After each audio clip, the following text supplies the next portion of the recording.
সমাজ যেন স্তব্ধ হয়ে আছে। প্রায় দীর্ঘ কয়েক ঘন্টা পর ওটির উপরের লাল বাতিটা নিভে গেল। ডাক্তার ক্লান্ত পায়ে বাইরে আসতে সকলের সামনে গিয়ে দাঁড়ালো। অরণ্য কম্পিত কণ্ঠে জিজ্ঞেস করলো, ডক্টর, আ- আ- আমার বোন, আবার অনু ঠিক আছে তো?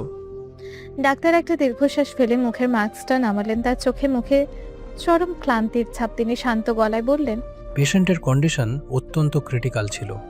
সিঁড়ি থেকে পড়ার তীব্র আঘাতে তার জরায়ু থেকে গর্ভফুল পুরোপুরি আলগা হয়ে গিয়েছিল, যাকে আমরা মেডিকেল ভাষায় প্ল্যাসেন্টাল অ্যাব্রাপশন বলি। এর ফলে বাচ্চার শরীরে রক্ত ও অক্সিজেন সরবরাহ প্রায় বন্ধ হয়ে আসছিল। তাই আমাদের আর 1 সেকেন্ডও সময় ছিল না, আমরা ইমার্জেন্সি সি সেকশন করতে বাধ্য হয়েছি। দাদু ভাই বুক কাঁপিয়ে জিজ্ঞেস করলেন, আমার দাদু ভাইয়ের বাচ্চাটা, ও বেঁচে আছে তো বাবা? ডাক্তার মলিন হাসলেন। আল্লাহর অশেষ রহমত যে বাচ্চাটাকে আমরা জীবিত বের করতে পেরেছি। একটা ফুটফুটে কন্যা সন্তান হয়েছে, কিন্তু যেহেতু মাত্র 8 মাস, মানে প্রিমেচিওর বেবি, আর তার উপর এত বড় ট্রমা গেছে, তাই বাচ্চার ফুসফুস এখনও পুরোপুরি ম্যাচিউরড না। সে নিজে থেকে শ্বাস নিতে পারছে না। আমরা তাকে জন্মের পরপরই NICU লাইফ সাপোর্টে রেখেছি। আগামী 72 ঘন্টা বাচ্চাটাকে কড়া পর্যবেক্ষণে রাখতে হবে। অরণ্য দেয়ালে হাত দিয়ে নিজেকে সামলে নিয়েই বলল, আর অনুর জ্ঞান কখন ফিরবে? ডাক্তার অরণ্যের কাঁধে হাত রেখেই বললেন, মায়ের শরীর থেকে প্রচুর ব্লিডিং হয়েছে। সে হাইপোভোলেমিক শকে চলে গিয়েছিল। আমরা আমাদের চেষ্টা করছি, কিন্তু তার ভেতরে বাঁচার ইচ্ছেটা কেমন যেন কম। অতিরিক্ত মানসিক শকের কারণে সে এখনও গভীর অবচেতন অবস্থায় আছে। আমরা তাকে ICIUতে অবজারভেশনে রাখছি। আগামী 24 ঘন্টার মধ্যে যদি তার জ্ঞান না ফেরে, তবে আমাদের পক্ষে কিছু বলা কঠিন। Just pray to almighty. রাত পেরিয়ে ভোরের আলো ফুটতে শুরু করেছে। কেবিনের ভেতরের কড়া ওষুধের ঘোর কেটে যেতে সূর্য ধীরে ধীরে চোখ মেলল। চোখের সামনে ধোঁয়াটে সিলিং ফ্যানটা ঘুরতে দেখে তার মগজে একটা ঝটকায় কালকে সব দৃশ্য সজোরে ধাক্কা মারল। অনু! এক চিৎকারে সূর্য বিছানায় ধরফর করে উঠে বসল। তার ডান হাতে স্যালাইনের পাইপটা টান লেগে খুলে গেল। সেখান থেকে ফোঁটা ফোঁটা রক্ত মেঝেতে পড়তে লাগলো, কিন্তু সেই দিকে তার কোনো খেয়াল নেই। সূর্য এক উন্মাদের মতো খাট থেকে নেমে দরজার দিকে ছুটল। ঠিক তখন অরণ্যের কেবিনে ঢুকেছিল। সে সূর্যকে এভাবে দেখে শক্ত করে তার 2 বাহু চেপে ধরল। অরণ্য চেঁচিয়ে বলল, ভাইয়া, শান্ত হও। তুমি নিজের শরীর আরো খারাপ করছো। সূর্য এক ঝটকায় অরণ্যকে সরিয়ে দিল। তার চোখ দুটো লাল, ঠোঁট দুটো কাঁপছে। তার মতো এক গম্ভীর শক্ত পুরুষ আজ এক শিশুর মতো ডুকরে কেঁদে উঠল। আমার অনু ঠিক আছে তো? ও চোখ মেরেছে? ও কি আমাকে ডাকছে? ছাড় অরণ্য, আমাকে অনুর কাছে যেতে দে। তুই সব জানিস, একবার মায়াকে হারিয়ে বেঁচেছিলাম, কিন্তু এবার যদি অনুকেও হারাই, খোদার কসম, দ্বিতীয়বার আর বাঁচতে পারবো না। অরণ্য সূর্যের এই রূপ দেখে নিজের চোখের জল ধরে রাখতেই পারল না। সে সূর্যকে জড়িয়ে ধরে বলল, অনু ICUতে আছে ভাইয়া, ও বেঁচে আছে, কিন্তু এখনো জ্ঞান ফেরেনি। তোমার একটা কন্যা সন্তান হয়েছে ভাইয়া, সে এখন ICUতে আছে। বাচ্চার কথা শুনে সূর্যের বুকটা এক অজানা যন্ত্রণায় মুচড়ে উঠল। তার আর এক মুহূর্ত তর্স হয়েছিল না। সে অরণ্যকে ঠেলে সরিয়ে করিডোরে ছুটে গেল। ICUর দরজার কাছ ওপাশ থেকে সে দেখল তার সেই চঞ্চল ছটফটে অনুটা অসংখ্য পাইপ, অক্সিজেন মাস্ক আর হার্ট মনিটরের তারে জড়িয়ে বিছানায় নিথর হয়ে শুয়ে আছে। তার ফর্সা মুখটা একদম ফ্যাকাশে রক্তহীন। সূর্য অনেক অনুরোধ করে মাত্র 5 মিনিটের জন্য ভেতরে ঢোকার অনুমতি পেল। সে ধীর পায়ে অনুর বিছানার পাশে গিয়ে বসলো। অনু সেই ছোট নরম হাতটা যা সবসময় সূর্যের কলার চেপে ধরে ঝগড়া করত, আজ সেটা একেবারে নিস্তেজ হিমশীতল। সূর্য অনুর সেই শীতল হাতটা নিজের 2 হাতের তালুর মাঝে নিল। নিজের গায়ের উষ্ণতা দিয়ে তার হাতটা গরম করার চেষ্টা করতে লাগলো। সূর্যের চোখ দিয়ে টপটপ করে পানি গড়িয়ে পড়লো অনুর হাতের ওপর। সূর্য অনুর কানের কাছে মুখ নিয়ে ভাঙা রুদ্ধ কণ্ঠে ফিসফিস করে বলল, এই যে আমার ছোট পাখি, ছোট খোরো না প্লিজ। দেখো, তোমার পড়ুশির বাপ তোমার পাশে বসে আছে। আই এম সরি অনু, আমি তোকে সারাক্ষণ আগলে রাখার কসম দিয়েছিলাম, অথচ আমি তোকে মৃত্যুর মুখে ঠেলে দিলাম। কেন আমি তোকে একা রেখে গেলাম? তোর কি একটু দয়া হচ্ছে না? এই দেখ না, আমার বুকটা কেমন ছিঁড়ে যাচ্ছে। তুই যদি এভাবে চোখ বন্ধ করে থাকিস তবে এই সূর্য কার ভরসা বাঁচবে? আমাকে বাঁচার স্বপ্ন দেখিয়ে এভাবে মাঝ রাস্তায় জ্যান্ত করে ফেলিস না অনু। সূর্য নিজের মাথাটা অনুর নিস্তেজ হাতের ওপর রাখলো। কান্নায় তার পুরো শরীর কাঁপছে। সে নিজেকে অপরাধী ভেবেই বলতে শুরু করলো, আমি জানি তুই আমার উপর বড্ড রেগে আছিস। আমি তোকে বকা দিয়েছিলাম, খেপাতাম। আর কখনো খেপাবো না অনু। আর কখনো তোকে একা রেখে কোথাও যাব না। খোদার দোহাই লাগে, আমাকে এইভাবে শাস্তি দিস না। তুই ছাড়া এই সূর্য মরে যাবে রে। একবার চোখটা খোলো অনু, প্লিজ একবার চোখটা খোলো। আমাদের বুঝোসি, আমাদের মেয়েটা তোর অপেক্ষা আছে। দেখ, ও একা ওই কাছের ঘরে লড়ছে, অথচ আমি ওর পাশে একবারও যাইনি। শুধু তোর জন্য এখানে বসে আছি। তুই না গেলে আমি কোন সাহসে যাব বল? আমার দিকে তাকাও না। কিন্তু অনুর কোনো সাড়া নেই। সূর্য নিজেকে আর সামলাতেই পারলো না। তার মনে হলো এই দুনিয়ার কোনো ডাক্তার বা ওষুধ তার অনুকে ফিরিয়ে আনতে পারবে না। একমাত্র যিনি জীবন দিয়েছেন তিনিই পারেন তাকে রক্ষা করতে। সূর্য কোনোভাবে নিজের ব্যথাময় শরীরটা তুলে একছুটে হসপিটালের পাশের মসজিদে গেল। সেখানে গিয়ে উঁচু করে তার কাপা শরীর নিয়ে জায়নামাজে দাঁড়ালো। সে আল্লাহর দরবারে সেজদায় লুটিয়ে পড়ে কতক্ষণ কেঁদেছে তা জানা নেই। এক পর্যায়ে অতিরিক্ত মানসিক ও শারীরিক ধকল সহ্য করতে না পেরে সেজদার জায়গাতে জ্ঞান হারিয়ে ফেলে। পরে লোকজন তাকে সেখান থেকে উদ্ধার করে আবারও অসুস্থ অবস্থায় হসপিটালে ভর্তি করতে বাধ্য হলো। একদিন কেটে গেছে। আইসিইউর থমথমে কেবিন। সূর্য অনুর বিছানার পাশে একটা টুলে বসে আছে। একবার দূর থেকে নিজের মেয়েকে বুক ভরে দেখছে, তবে ছোঁয়ার ভাগ্য তার হয়নি। এই পুরো সময়টাতে তাকে পানি ছাড়া জোর করে কিছুই খাওয়ানো সম্ভব হয়নি। মানুষের কি এমন সময় গলা দিয়ে খাবার নামে, যেখানে তার স্ত্রী নিস্তেজ হয়ে শুয়ে আছে আর তার সদ্য জন্ম নেওয়া মেয়ে কাচের ওপাশে মৃত্যুর সাথে লড়ছে? সূর্যের চোখের নিচে কালচে কালি পড়ে গেছে, চুলে দাড়িতে এক উস্কো খুস্কো ভাব। অনুর সকালে একবার জ্ঞান ফিরেছিল, তবে পুরোপুরি ভাবে নয়। অ্যানেস্থেসিয়ার কারণে এক পলক চোখ মেলে সে আবারও ঘুমের দেশে পাড়ি জমিয়েছে। বাড়ির সকলে এসে অনুকে ডেকেছে, দেখা করেছে, কিন্তু অনুর তেমন হুঁশ না থাকায় কোনো কথা হয়নি। শুধু সূর্য তখন আসেনি। রাগ হয়েছিল মেয়েটার উপর, কেন সে সিঁড়ি দিয়ে নামতে গেল। আবার পরক্ষণে বুকটা কষ্টে ফেটে আসছিল। কার উপর রাগ দেখাচ্ছে সে? এত কিছু সহ্য করে যে মেয়েটা তার জীবনে আবারও ফিরে এসেছে, তার জন্য কৃতজ্ঞতায় মন ভরে গেল। অনু এখন ঘুমাচ্ছে, তাই সূর্য কেবিনে ঢুকলো। অনুর একটা বরফ শীতল হাত নিজের দুই হাতের মুঠোয় শক্ত করে ধরে তার কপালে নিজের মাথা ঠেকিয়ে ফিসফিস করে কাঁদতে লাগলো। ঠিক তখন হার্ট মনিটরে বিপিং শব্দটা হঠাৎ একটু দ্রুত হতে শুরু করলো। অনুর হাতের আঙুলগুলো সূর্যের হাতের মুঠোয় খুব হালকা, অত্যন্ত ক্ষীণভাবে একটু নড়ে উঠল। সূর্যের বুকের ভেতর যেন হাজারটা বসন্ত একসাথে জেগে উঠল। সে স্তব্ধ হয়ে অনুর মুখের দিকে তাকালো। অনুর চোখের পাতা দুটো কাঁপছে, বড্ড ক্লান্তিতে, বড্ড যন্ত্রণায়। অনু ধীরে ধীরে তার ভারী চোখের পাতার দুটো মেলল। তার অর্ধ নিমিলিত চোখের সামনে চারপাশটা আলোটা প্রথমে ঝাপসা লাগলো, তারপর তার চেনা সেই মুখটা ভেসে উঠল। অনু অক্সিজেন মাস্কের ভেতর দিয়ে খুব ক্ষীণ, প্রায় শোনাই যায় না এমন দুর্বল কণ্ঠে ফিসফিস করে ডাকলো, সূর্যের চোখ দিয়ে আনন্দ আর স্বস্তির জল উপচে পড়লো। সে অনুর অবশ হাতের উপর নিজের ঠোঁট ছুঁয়ে কেঁদে ফেললো। অনু, আমি এখানে আছি, তোর পাশে আছি। হে দেখ, একদম জীবিত, সুস্থ অবস্থায়। অনু কাপা হাতে সূর্যকে ছুলো, যেন তার অস্তিত্বের সত্যতা যাচাই করলো। সূর্যকে অক্ষত দেখে এতক্ষণে তার চোখ দিয়ে নোনা জল গড়িয়ে পড়লো। অনু তার শুকনো ঠোঁট দুটো সামান্য নাড়িয়ে অত্যন্ত আকুল চোখে চারপাশটা দেখার চেষ্টা করলো। তার হাতটা সোজা নিজের পেটের ওপর চলে গেল, কিন্তু সেখানে সেই চেনা ভারী অনুভূতিটা না পেয়ে অনুর চোখ দুটো ভয়ে আর আতঙ্কে বড় বড় হয়ে গেল। তার চোখের কোণ দিয়ে জল গড়িয়ে পড়লো। সে এক দৃষ্টিতে সূর্যের দিকে তাকিয়ে রইল। তার চোখ যেন নিঃশব্দে এক চরম আকুতিতে জানতে চাইছে, আমার ভেতরে সেই অস্তিত্বটা কোথায়? ও ভালো আছে তো? ও বেঁচে আছে তো? অনু সেই চোখের ভাষা বুঝতে সূর্যের এক সেকেন্ডও সময় লাগলো না। সূর্য অনুর কপালে একটা দীর্ঘ গভীর ও ভালোবাসার চুমু এঁকে দিয়ে তার গালটা জড়িয়ে ধরে কান্না ভেজা গলায় বলল, আমাদের বুঝে সে ভালো আছে অনু, ও বেঁচে আছে। আমাদের একটা মায়াবী ছোট মেয়ে হয়েছে রে, একদম তোর মতো গোলগাল আর মায়াবী। অনু এক দৃষ্টিতে তাকিয়ে রইল। সূর্যে তার চোখের পানি মুছে দিয়ে বলল, ও এখন একটু দুর্বল বলে ডাক্তার ওকে কাছের ঘরে রেখেছে। আমি ওকে এখন একবারে করে নিতে পারিনি। তুই একটু সুস্থ হ, আমি নিজে ওকে তোর কোলে এনে দেব। তুই শুধু আমাদের ছেড়ে কোথাও যাস না অনু। এই সূর্যকে আর কখনো একা ফেলে যাস না। সাদা কাচের ওপাশে ছোট একটা ইনকিউবেটর বক্স, তার ভেতর অসংখ্য সূক্ষ্ম পাইপ, স্যালাইনের চ্যানেল আর মনিটরের তার গায়ে জড়িয়ে শুয়ে আছে ছোট এক নিষ্পাপ জীব। খানবাড়ির নতুন প্রজন্মের প্রথম সন্তান সূর্য আর অনুর ভালোবাসার শ্রেষ্ঠ চিহ্ন তাদের সেই ছোট কন্যা সন্তান।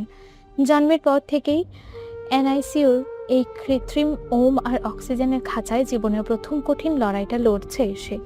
সূর্য কাচের দেয়ালের ওপাশে দাঁড়িয়ে অপলক চোখে তাকিয়ে আছে ভেতরকার ওই ছোট্ট প্রাণটার দিকে। ঠিক তখনই অরণ্য ধীর পায়ে এসে সূর্যর কাঁধে হাত রাখল। তার নিজের চোখ দুটো ফোলা। গত কয়েকটা দিন এই পরিবারের ওপর দিয়ে যে ঝড় গেছে তা ভাবলেই গা শিউরে ওঠে। অরণ্য মৃদু গলায় বলল, ভাইয়া, অনুর কেবিন থেকে ডাকছে। বড়বা বললেন ও বারবার তোমাকে খুঁজছে। সূর্য একটা দীর্ঘশ্বাস ফেলে কাচের ওপর থেকে হাতটা সরিয়ে নিল। অরণ্যর দিকে তাকিয়ে মাথা নেড়ে শান্ত গলায় বলল, বউ, সন্তান আমার, অথচ ডক্টর আমার সাথে তাদের বিষয়ে কেন কথা বলছেন না? তোতে ডক্টর কি বললেন? বাচ্চার কন্ডিশন কি আগের চেয়ে একটু স্টেবল? অরণ্য মলিন হেসে বলল, ডক্টররা তোমার এই রূপ দেখে বড্ড ভয় পেয়েছে ভাইয়া, তাই সরাসরি তোমার সামনে এসে কথা বলার সাহস পাচ্ছে না। তবে আগে একটু ডক্টর এসে বললেন ইনফেকশনের ঝুঁকিটা নাকি অনেকটাই কেটে গেছে, আর বড়জোর 4 থেকে 5টা দিন ওকেই ইনকিউবেটেড অবজারভেশনে রাখতে হবে, তারপর ওকে আমাদের কোলে দিয়ে দেওয়া হবে। সূর্য মনে মনে আরো একবার স্রষ্টার দরবারে শুক্রিয়া জানালো। আইসিইউ থেকে অনুকে কেবিনে শিফট করা হয়েছে। কেবিনের ভেতরে সুরাইয়া, ফুপি, দিলারা আর দাদুভাই অনু দুপাশে বসে আছেন। অনু বিছানায় অর্ধশোয়া অবস্থায় বালিশে পিঠ থেকে স্তব্ধ হয়ে জানালার বাইরের আকাশের দিকে তাকিয়েছিল। রাশেদ খান মেয়ের পাশে বসে গভীর মমতায় মাথায় হাত গোলাচ্ছেন। অনুর ফর্সা মুখটা এখনো অনেকটাই রক্তহীন আর ফ্যাকাশে, ঠোঁট দুটো শুকিয়ে কাঠ হয়ে আছে। পেটের সেই চেনা ভারী অনুভূতি আর পিচ্চি পাখিটার চঞ্চল লাথি না পেয়ে তার বুকটা বারবার এক তীব্র শূন্যতায় হাহাকার করে উঠছে। ডেথসের দুয়ার থেকে ফিরে এসে নিজের সন্তানকে একটা বার দেখার তীব্র আবেগ ও তৃষ্ণায় তার ভেতরটা ছটফট করছে। ঠিক তখনই কেবিনের দরজা ঠেলে সূর্য ভেতরে ঢুকলো। সূর্যকে দেখা মাত্রই সকলে চুপ করে এক এক করে বের হয়ে গেলেন।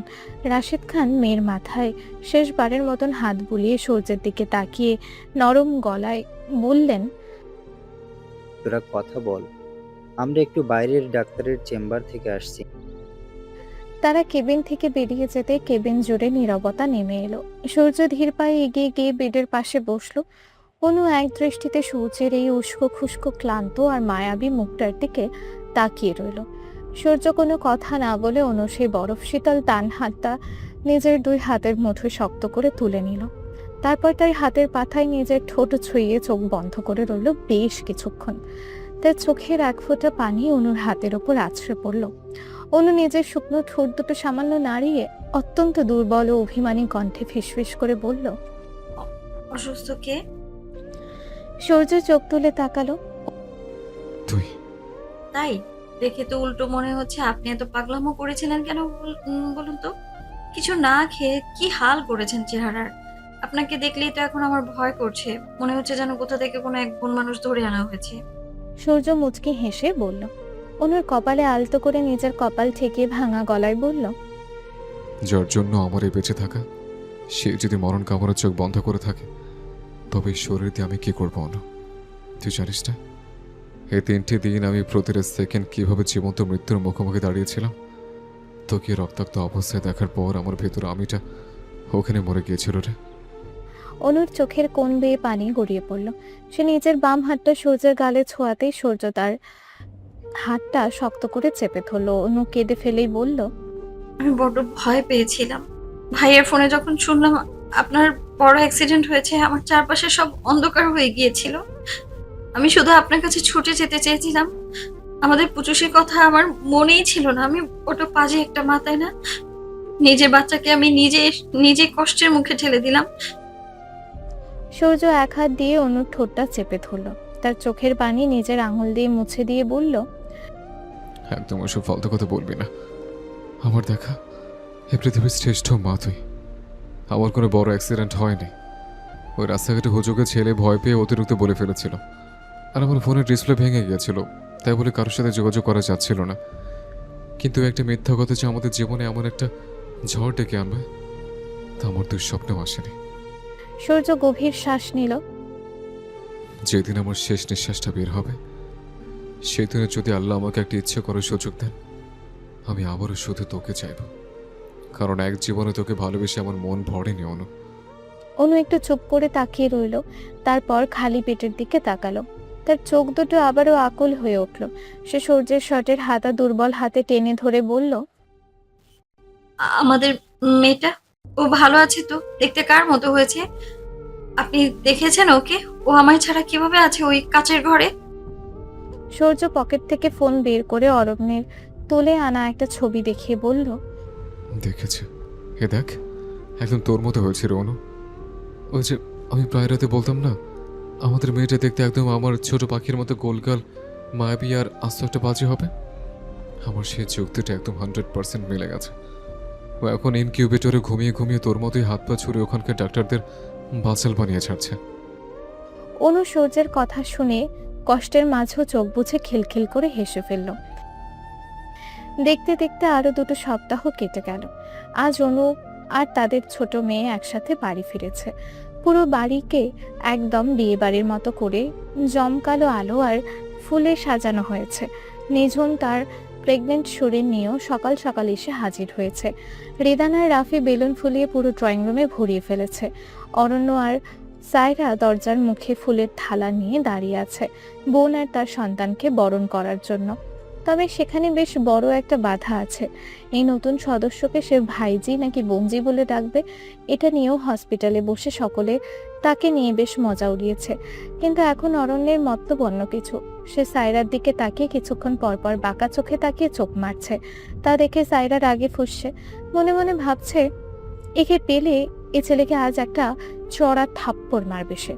বয়সে বড় হয়ে সম্পর্কে যাই হোক না কেন, যদি এভাবে সবার সামনে ফ্লার্ট করে তবে সায়রা তাকে ছাড়বে না। গাড়ি এসে বাড়ির সামনে থামতেই সূর্য প্রথমে নিজে নামলো, তারপর পরম যত্নে নিজের 2 বাহুতে তুলে অনুকে কোলে তুলে নিল। অনুর কোলের মাঝে তখন এক সাদা রঙের নরম তোয়ালে জোড়ানো তাদের খান পরিবারের রাজকন্যা। অনু লজ্জায় সূর্যের বুকে মুখ লুকিয়ে ফিসফিস করে বলল, এই যে পুটুসির বাপ বাড়ির সবাই সামনে দাঁড়িয়ে আছে, এখন তো অন্তত এই আদিক্ষেতা বন্ধ করে নিচে নামায়। সবাই কি বলবে? সূর্যদের কথায় বিন্দু মাত্র কান না দিয়ে অনুকে আরো শক্ত করে বুকে চেপে ধরে সিঁড়ি ভেঙে ওপরে উঠতে উঠতে বাঁকা হেসে বলল, কে কি বলবে? সবাই অলরেডি জেনে গেছে সূর্য বউপাকো ছেলে। তার উপর ডাক্তার তোকে 1 মাস সিঁড়ি ভাঙতে করা বারণ করেছেন। আর তাছাড়া তোকে এভাবে সারা জীবন নিজের এই বুকের ভেতর আগলে রাখাটাই তো আমার একমাত্র কাজ। মিসেস আবরার খান সূর্য। দরজার মুখে আসতেই অরণ্য আর সায়রা দুজনে ওপরে ফুলের পাপড়ি ছিটিয়ে দিল। রিদান আর রাফি পেছন থেকে চিৎকার করে উঠল, স্বাগতম। আমাদের পুটুসির বাপ আর পুটুসির মাকে জানাই লাল গোলাপের শুভেচ্ছা। সবার চিৎকার শুনে অনু নিজের কোলের বাচ্চার দিকে তাকিয়ে শব্দ করে হেসে উঠল। আর সূর্য তার সেই হাসির দিকে তাকিয়ে নিজের ঠোঁটে এক পরম তৃপ্তির হাসি ফুটিয়ে তুলল। খানবাড়ির বিশাল ছাদটা সুন্দর করে সাজানো হয়েছে। বাড়িতে আজ এক মহা উৎসব। সূর্য আর অনু ছোট রাজকন্যার আকিকা অনুষ্ঠান। যদিও আকিকা 7 দিনের মধ্যে করতে হয়, কিন্তু এত সব হসপিটালের ঝামেলার জন্য তখন করা সম্ভব হয়নি। তাই আজ এই উৎসবের আয়োজন। প্রতিবেশী সহ সমস্ত মেহমানরা নতুন বাচ্চাকে দেখতে আসছে। তারা শুধু দেখছেই না, আসার পর থেকেই এক অদ্ভুত প্রচলিত খেলায় মেতেছে সবাই। মেলাচ্ছে যে মেয়ে দেখতে কার মতো হয়েছে। যারাই বাড়ি ঢুকছে সবার মুখে একই কথা, মেয়ে তো পুরো বাপের ছাঁচে গড়া। তাই অনু গত কিছুক্ষণ ধরে ড্রয়িং রুমের এক কোণে মুখ ফুলিয়ে বসে আছে। সূর্য তাকে মিথ্যা বলেছিল যে মেয়ে নাকি অনুর মতো হয়েছে। জন্মের আগে তো অনু নিজেই চাইতো মেয়ে যেন তার স্বামীর মতো হোক, কিন্তু এখন যখন সত্যি সত্যি সবাই বলছে মেয়ে পুরো বাপের মতো হয়েছে, তখন কেন যেন অনুর প্রচন্ড হিংসে হচ্ছে। নিজের পেটে এত মাস রেখে এত কষ্ট পেল সে, আর রূপ নিয়ে গেল সূর্য। ছাদে রাতের অনুষ্ঠানের জন্য লাইটিং আর ফুল দিয়ে সাজানো হচ্ছে। এক কোণায় দাঁড়িয়ে আছে অরণ্য আর সায়রা। অরণ্য বেশ গাম্ভীর্য নিয়ে সায়রার দিকে তাকিয়ে বলল, শুনুন সিনিয়র বিদেশিনী, সামনেই আমাদের বিয়ে। আমি কিন্তু ভাইয়ার মতো অত আদিক্ষেতা করতে পারবো না। সবার সামনে আপনাকে কোলে তুলে সিঁড়ি ভাঙা আমার পক্ষে পসিবল না, একদম ক্লিয়ার করে বলে দিলাম। সায়রা 2 হাত কোমরে দিয়ে চোখ রাঙিয়ে বলল, সিরিয়াসলি কত শখ! আপনাকে কে বলেছে কোলে তুলতে? নিজের শরীর দেখেছেন হুজুর? আপনাকে কোলে তুলতে বললে তো আপনি নির্ঘাত হসপিটালে ভর্তি হয়ে যাবেন। সূর্য ভাইয়া নাকের যোগ্য রোমান্টিকতাও যদি আপনার ভেতর থাকতো, আমি ধন্য হয়ে যেতাম। প্রপোজটাও তো আমাকে করতে হয়েছিল, নিজে তো মুখ লুকিয়ে চোরের মতো নজর লুকাতে। অরণ্য চোখ সরু করে বলল, আমার এই শরীর নিয়ে আমার শারীরিক শক্তিকে চ্যালেঞ্জ করছেন? বোকা বিদেশিনী। আর কি যেন বললেন, আমি নজর লুকাতাম? সায়রা মুখ বাঁকালো। অবশ্যই, সন্দেহ আছে নাকি কোনো? আনরোমান্টিক ভীতু ছেলে একটা। অরণ্য সায়রার এত কাছে এসে দাঁড়ালো যে সায়রার গায়ে চন্দন সুবাস তার নাকে এসে ধাক্কা দিল। অরণ্য বাঁকা হেসে কানের কাছে ফিসফিস করে বলল, আমি রোমান্টিক কিনা সেটা আপনি বিয়ের পর টের পাবেন সায়রা বেগম। তখন কিন্তু আমার এই হুজুরের হাত থেকে বাঁচার জন্য কেঁদে কুল পাবেন না।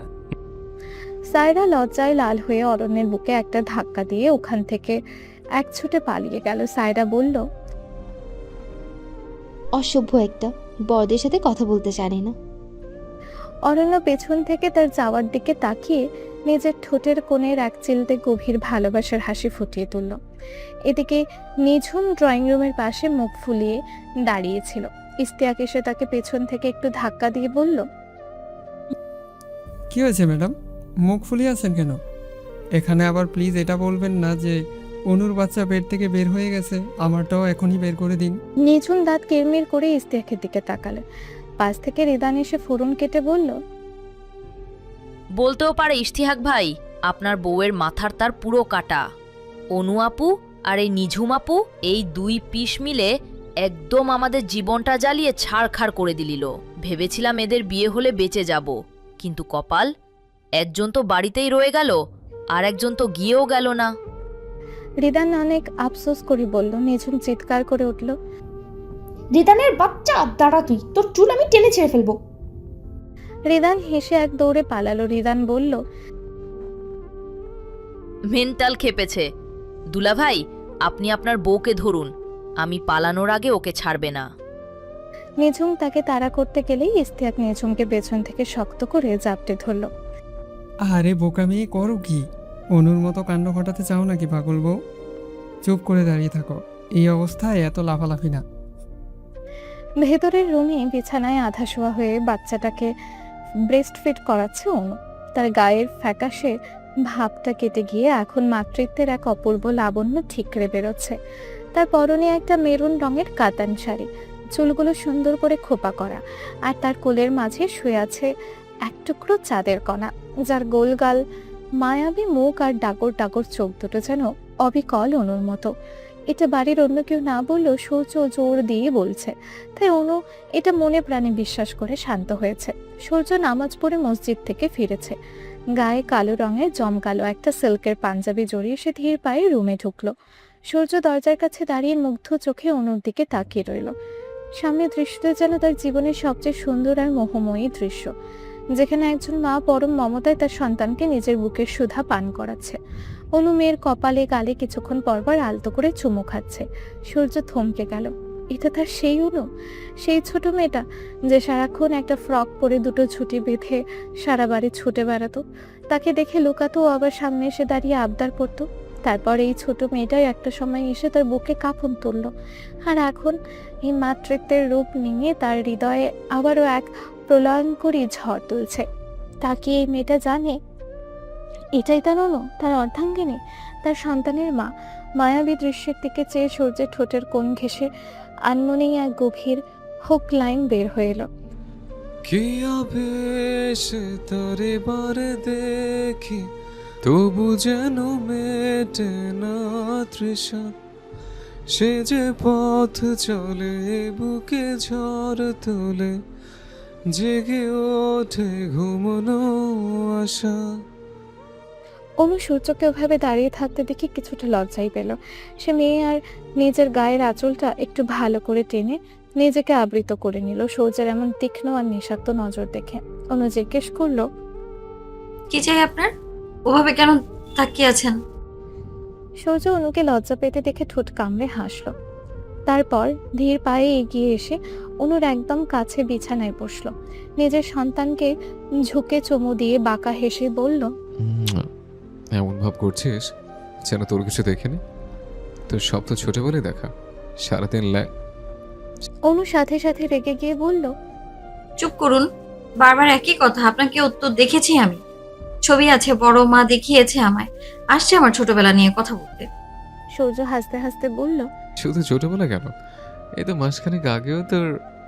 অনু দ্রুত সূর্যের মুখ চেপে ধরে বলল, আল্লাহ, একটু চুপ করুন। মেয়ের বাপ হয়ে গেছেন, লাগাম টানা শিখবেন কবে আপনি? সূর্য মুচকি হেসে অনুর হাতটা সরিয়ে দিল। তারপর অনুর কোমর জড়িয়ে ধরে তাকে নিজের বুকের সাথে মিশিয়ে নিয়ে কানের কাছে মুখ নিয়ে ফিসফিস করে বলল, আজকে আমার বউটাকে বড্ড বেশি মায়াবী লাগছে রে, একদম খেয়ে ফেলতে ইচ্ছে করছে। অনু দুই হাত দিয়ে সূর্যের চওড়া বুকটা ঠেলে সরিয়ে দেওয়ার বৃথা চেষ্টা করে বড় বড় করে চোখ বলল, এই যে পুটুসির বাপ, সবাইকে চারিদিকে সবাই আছে, লজ্জা শরম কি ধুয়ে খেয়েছেন আপনি? আর তাছাড়াও আপনার মেয়ে কিন্তু বড় বড় চোখ করে তাকিয়ে আছে, দেখছে সবটা। সূর্য অনুর কথার বিন্দুমাত্র তোয়াক্কা না করে অনুর গালটায় আলতো করে দাঁত দিয়ে একটা কামড় বসিয়ে দিল। অনু ব্যথায় চোখ কুচকে ফেলতেই সূর্য বলল, দেখুক, নিজের বাপের রোমান্স দেখেই তো বড় হবে। ঠিক তখনই দরজায় কড়া নাড়ার শব্দ হলো এবং খানবাড়ির সকলে রুমে এসে ঢুকলো। অরণ্য বাইরে থেকে চেঁচিয়ে বলল, হুম, রোম্যান্স বন্ধ করুন ভাবি ভাইয়া আর বন্ধুরা ভাই।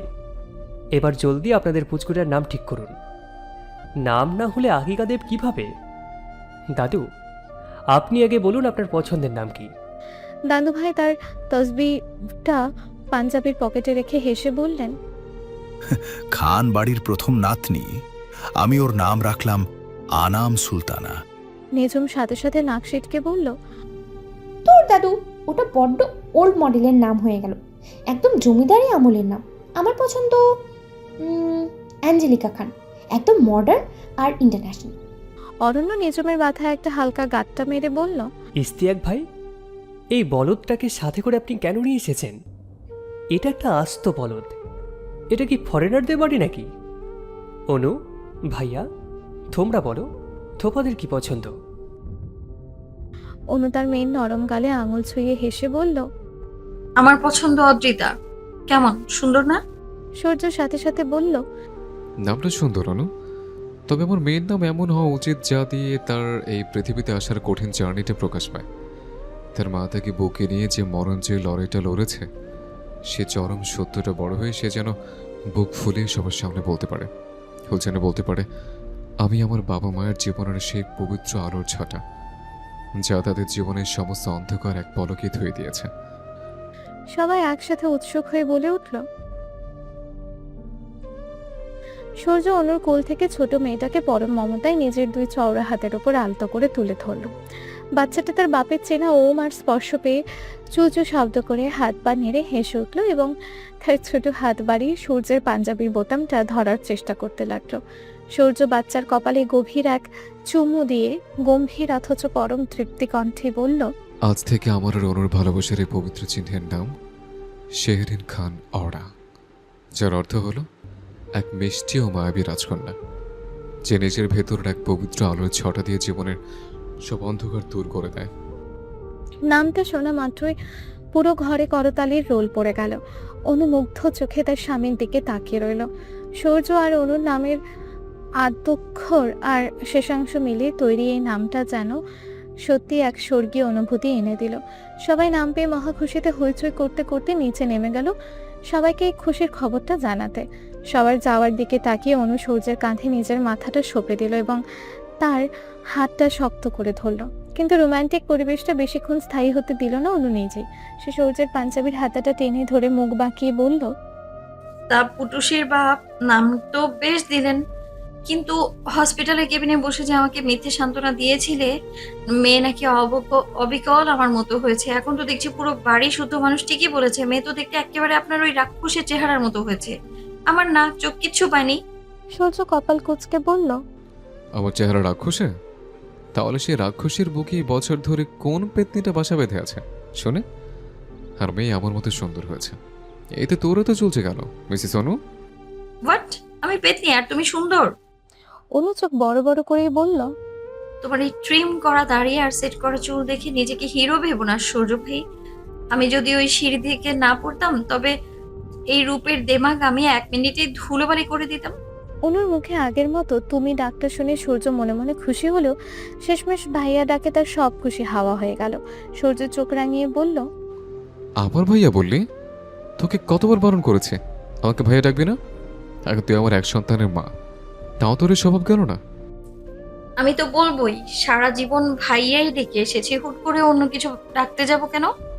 সূর্য আর কোনো কথার সুযোগ না দিয়ে আচমকা অনুকে সজোরে বিছানায় চিৎ করে শুইয়ে দিল এবং নিজের ভারী শরীরটা অনুর ওপর সঁপে দিয়ে তাকে নিজের বাহু টেনে নিল। অনু অমন আকস্মিক ধাক্কায় নিজের দম আটকে যাওয়ার ভান করে চিৎকার করে তাকে বকতে লাগলো। ছাড়ুন সূর্য ভাই, আপনার এই অসুরের মতো গায়ের জোরে আমি তো একদম চ্যাপ্টা হয়ে যাচ্ছি, ছাড়ুন বলছি। সূর্য অনুর কানের লতিতে নিজের দাঁত দিয়ে হালকা একটু কামড় বসিয়ে দিয়ে নেশাক্ত গলায় ফিসফিস করে বলল, তুই আমার ভাইয়া বলি আমাকে? আমার বাচ্চার সামনে তুই আমাকে ভাইয়া ডাকিস, লজ্জা করো না তোর? মুখ থেকে এই ডাক আজ আমি কামড়ে তুলে নেব।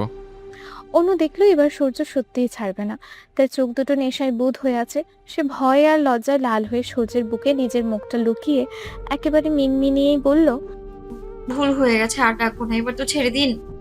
সূর্য অনুর মুখের দিকে তাকিয়ে একটা গম্ভীর ধমক দিয়ে বলল, আর একটা বারও যদি মুখে ভাই শব্দটা এনেছিস তবে কোথায় কোথায় কামড় দেবো নিজেও জানি না, আর ছাড়ানোর জন্য কেঁদেও কুল পাবি না। অনু লজ্জায় লাল ও নীল হয়ে সূর্যের লোমশ বুকে নিজের পুরো মুখটা লুকিয়ে ফেললো। ফিসফিস করে বলল, আপনি অনেক খারাপ। তোর জন্য। ভালোবাসি আপনাকে। আমার চেয়ে কম? অনু মুচকি হেসে সূর্যের গালে ঠোঁট ডুবিয়ে বলল, স্বীকার করলাম। সূর্য কিছুক্ষণ চুপ করে অনুর মুখের দিকে চেয়ে রইল। অনু তা দেখে সূর্যের গালে নিজের হাতটা রাখলো। সূর্য রুদ্ধ কণ্ঠে বলল, এবার যা হয়েছে হয়েছে অনু, আর একটা বারও যদি এমন দিন আসে তবে তুই আর এই সূর্যকে জীবিত পাবি না। আমার শরীর থেকে প্রাণটা বের হয়ে যাবে। তোকে এইভাবে রক্তাক্ত দেখার চেয়ে আমার নিজের মরে যাওয়া অনেক ভালো ছিল। খোদার কসম, তোকে হারানোর ভয় সহ্য করার মতো সাহস আর শক্তি এই সূর্যের আর বিন্দু মাত্রও নেই। সূর্যের চোখ ঘেঁষে এক ফোঁটা পানি গড়িয়ে পড়ল। অনু, মানুষটাকে জীবনে একবারই সত্যিকারের ভালোবাসে। আমার মনে হয় আমি তোকে একবারও ভালোবাসিনি। আমি প্রতিটা নিঃশ্বাসে প্রতিটা মুহূর্তে নতুন করে ভালোবেসেছি। তাই আজও তোর দিকে তাকালে মনে হয় তোকে ভালোবাসার শুরুটা হলো মাত্র, শেষটা নয়। সূর্যের এমন কথা আর চোখের পানি দেখে অনুর বুক কেঁপে উঠল। সে সূর্যের চোখের পানি নিজের আঙুল দিয়ে মুছে দিয়ে ফিসফিস করে বলল, আমি আর কখনো আপনার কথা অমান্য করবো না, কখনো না। এবারকার মতো আপনার এই ছোট পাখিকে মাফ করে দিন। সূর্য অনুর গায়ের ওপর ঝুঁকে আছে। পাশে তাদের ছোট মেয়ে ওরা হাত পা ছোটাছুটি করছে, মুখে হাত দিয়ে চোষার চেষ্টা করছে আর মিষ্টি মিষ্টি শব্দ করছে। সূর্য মেয়ের দিকে তাকিয়ে এক অদ্ভুত তৃপ্তির হাসি হাসলো। তারপর নিজের কপালটা অনুর কপালে ঠেকিয়ে বলল, আজকে থেকে আকাশের চাঁদটা আমাকে ভীষণ হিংসা করছে। অনু ভ্রুকুচকে তাকালো। কেন? সূর্য বলল, কারণ ওই আকাশের বুকে তো মাত্র একটা চাঁদ আলো দিচ্ছে, আর এই সূর্যের জীবনে একসাথে আলো দিচ্ছে দুটো চাঁদ। অনু হেসে সূর্যের বুকে হাত রাখলো। সূর্য অনুর চোখের দিকে তাকিয়েই বলল, ভালোবাসি আমার দুটো চাঁদকে। কখন থেকে এই হৃদয়ের গহীনে কবে থেকে তুই নিজের জন্য জায়গা করে নিয়েছিস আমি নিজেও জানি না। তবে আজ একটু বুঝতে পারছি, আমি যখন থেকে নিজেকে চিনতে শিখেছি আর অনেক আগে থেকে আমার হৃদয়ের গহীনে ছিল তুই আর তোর রাজত্ব।